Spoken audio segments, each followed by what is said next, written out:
Hey everybody, it's Torentsu again. I received a request earlier today to come back and do a video revisiting Spider-Man X-Men Arcade's Revenge for Super NES. Now, I reviewed this game 7 years ago. I can't believe it's been that long since I started that channel. But this is a very bad game. It's not fun at all, which is probably why they wanted me to come look at it again. Now, this is actually some good artwork of Spider-Man and the X-Men here, and unfortunately that's about the best thing in the game is this and the music.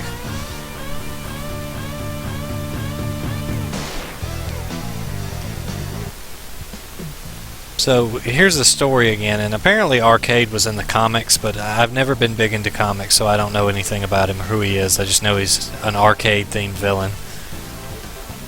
So for some reason the X-Men are in New York with Spider-Man, and this garbage truck sucks them up. And so Spider-Man, only utilizing one of his powers, decides to go save the X-Men. So the way it basically works is you start out as Spider-Man in this very poorly made level with what appears to be cerebellum for background texture. And you use your, quote, spider sense to pick up these, quote, bombs all around the city that Arcade is set. You'll notice that Spider-Man's only means of attacking is by shooting web forcefully, and that somehow blows up robots. Spider-Man was more of a melee guy. I don't know why they didn't give him some punches or kicks or something. Probably because this game was designed by LJN, who never released anything really good before they went out of business. So the premise, like I said, you just go around getting bombs, and it's really stupid because that's all you do is just run back and forth. The arrow kind of gives you a hint when you get close, but there's no real challenge in this level at all. There's like, I don't know, 5 or 6 robots, and most of them can be killed very quickly without any damage. And then that's just it. You just walk around and pick up the bombs. It's very, very boring. Spider-Man can climb up walls, which is nice because a lot of games had trouble with Spider-Man. But it's one of those annoying situations where, for example, I'll show you here, you can get to the top of a wall like this, but he can't climb over without jumping.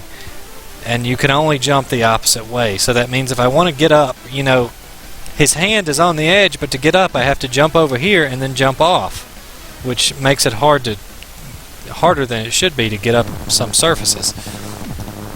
He also has a web swing, and the controls are kind of stiff, so excuse me if it takes a minute to get up there.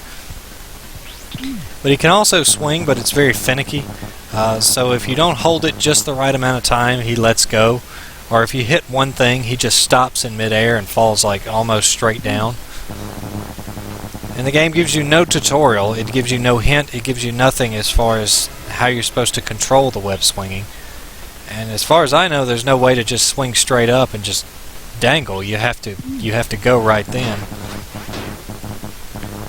But anyway, let's skip ahead a bit because this stage is terrible. So give me a moment.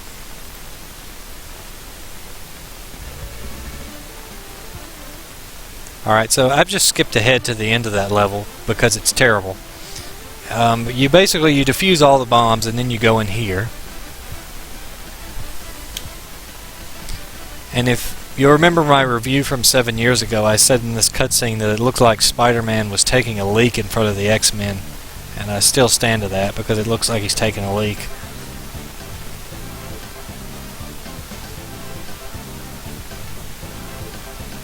Like I said, the music is probably the best thing in this game. I forgot who did it. It was somebody, I think, reasonably well known that did this. But they gave the license to LJN, so the game was terrible. So after finishing that nonsense, you get this screen, which you basically get all these characters to pick between, and each one of them has 2 stages. So to get to the end of the game, you had to beat 2 stages with every character. I'm just going to show you a few of these because they're all terrible, and in classic LJN fashion it's very hard to progress And if you die so many times, you have to start back at the beginning on the very first Spider-Man level, which is ridiculous. I'm going to show you the Gambit level because it's pretty stupid.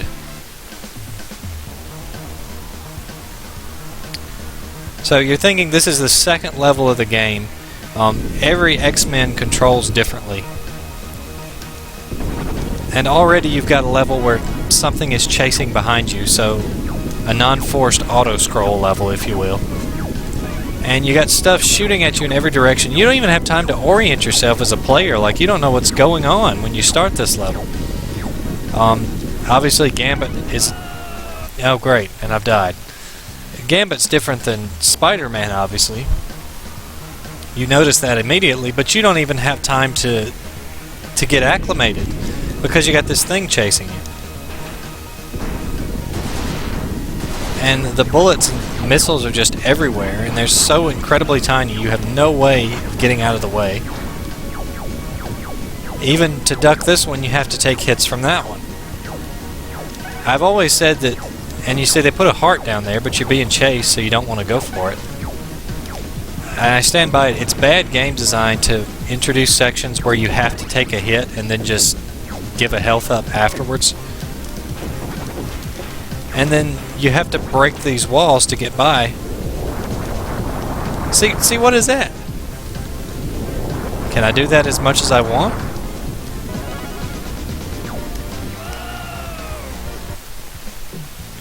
So you get the point. You just get no time to get acclimated whatsoever. It's terrible. And they don't get much better.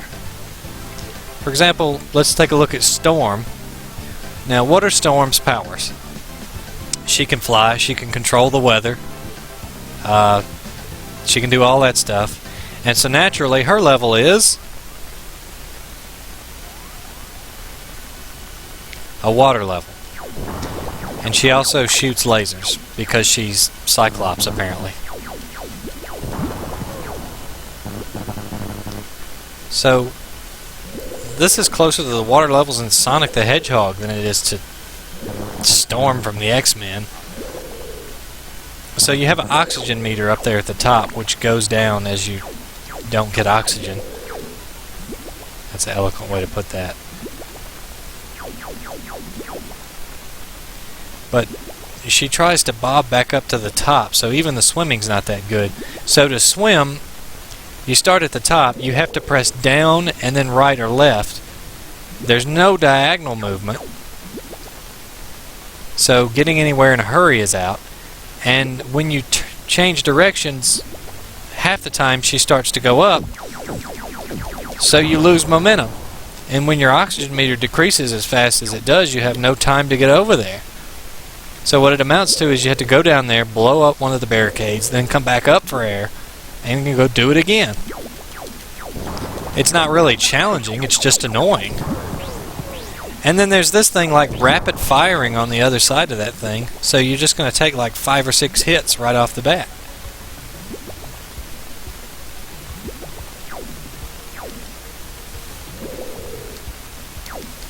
And now I have no idea where to go because, you know, Storm can't fly and she can't leave the water. She might as well be Aquaman. Apparently you blow those things up to increase the water level, but they also damage you, so you have to be careful.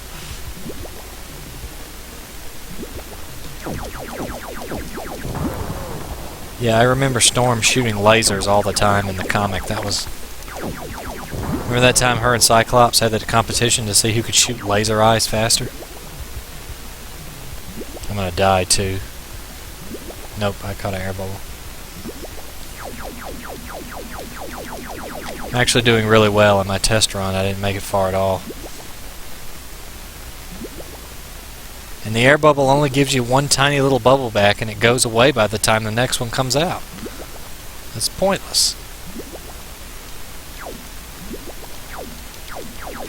You know, Storm can fly. Why would she not just fly out of this?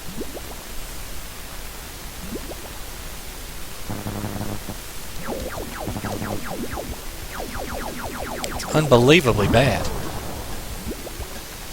I can't tell if I'm supposed to have infinite health or what. If, like, just the water is the only thing that can kill you, or...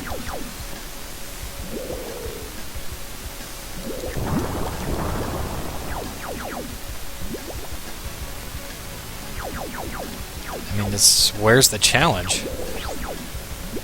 Other than the controls.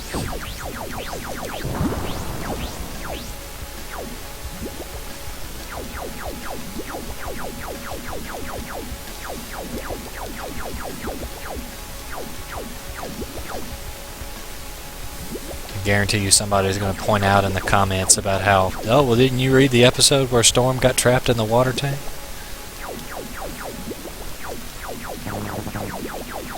Here, let's just murder ourselves so we can go to another level.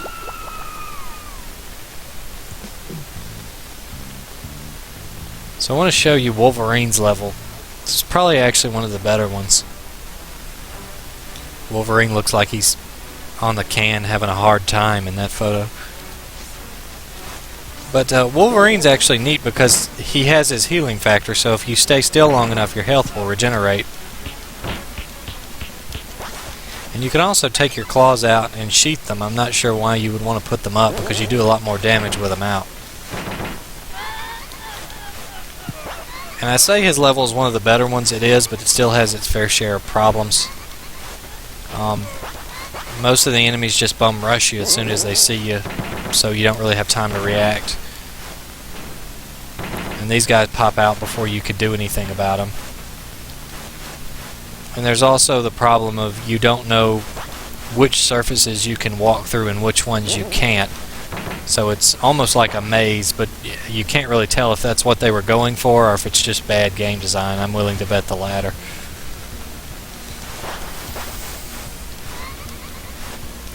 And you got stuff that you can't see shooting at you up there. And the saw blade that you have no way of knowing is there other than being hit by it. That's bad game design.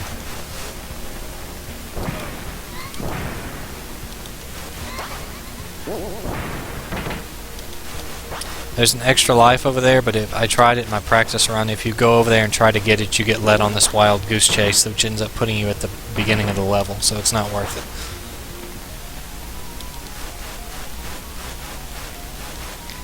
And this thing you're supposed to break through, but you have to swipe upwards to break it, and I'm not really...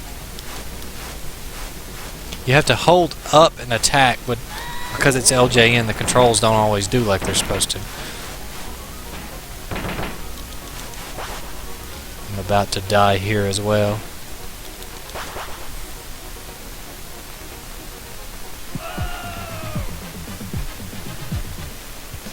I believe the way it works, you get 2 lives with each character or something like that, and then after that you're done.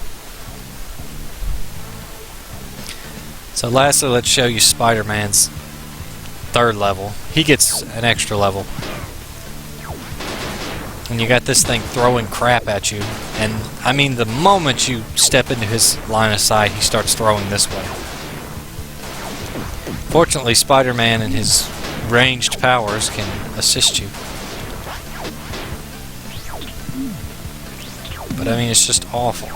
And there's that ugly brain texture again.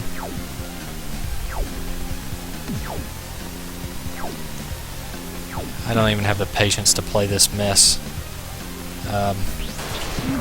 If you want to see Cyclops' level, I played like 5 seconds of it in the review, and you touch the trolley and you die instantly, which is really bad because in a game where you only get 2 lives and then it's game over and you got to go back to the start, and they give you that cheap death, it's inexcusable.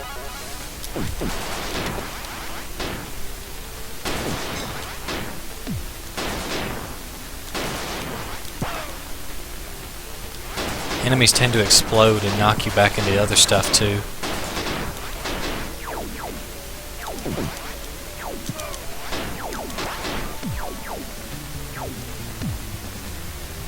Okay, so how am I supposed to get up here without getting hurt?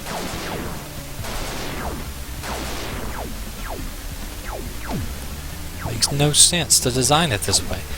I mean, you mean to tell me Spider-Man can't crawl over a ledge?